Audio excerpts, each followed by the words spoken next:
ऋतधामपराजित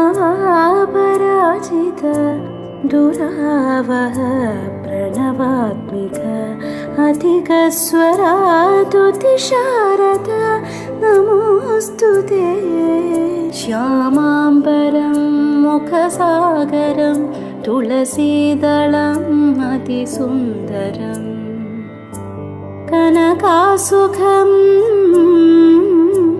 नारीवरं शुभदं माङ्गल्यं तन्तुनानेन मम जीवनहेतुना।